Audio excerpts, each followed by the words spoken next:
Welcome back. It's 5:50. Time for your morning news now. The Eau Claire man accused of a 2016 murder is competent to stand trial. That ruling handed down in Eau Claire County Court yesterday. 44-year-old Shane Helmbrecht is accused of killing his neighbor 8 years ago. He was previously found incompetent and ordered to live in a mental health facility. He left that facility and was arrested in Mexico last year. A Cashton man accused of child sex crimes is pleading not guilty. 21-year-old Aiden Harris facing 22 counts, including repeated child sexual assault, enticement, and possession of child pornography. According to the criminal complaint, Harris kissed and groped a 14-year-old girl when he was 19 and coerced a 15-year-old into sexual contact. He's also accused of sending or requesting explicit photos on social media. Harris is held on a $50,000 bond. He has a plea hearing next month.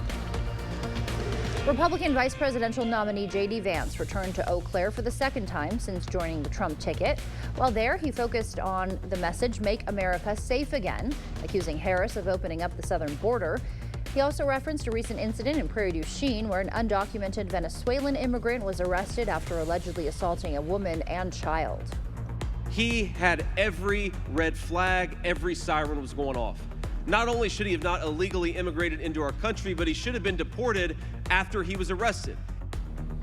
Following that remark, Vance told rally-goers the border, if both him and Trump were elected, the border would be more secure and there would be more deportations.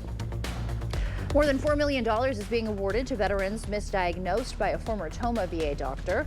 Former VA neurologist Dr. Mary Jo Lanska is accused of refusing health care to hundreds of vets who needed it. Federal officials say 649 of them were negatively affected by her exams. Senator Tammy Baldwin's office announced the Department of Veteran Affairs is awarding more than $4.2 million in benefits to be split among those affected.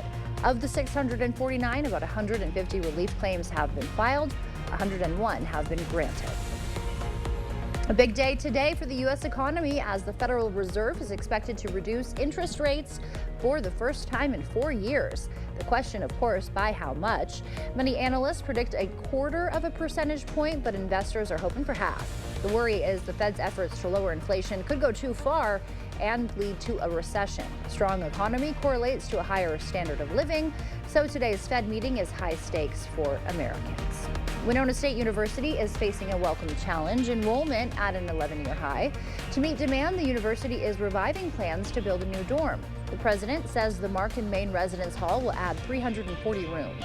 The expansion will house new students and allow repairs to existing dorms. The plan is we'd build the new residence hall, and it would give us some breathing room to then take each year thereafter a residence hall offline to actually then, do some work on them, add air conditioning, and get it ready for students to come back and reoccupy. Officials say currently several dorms on campus do not have AC.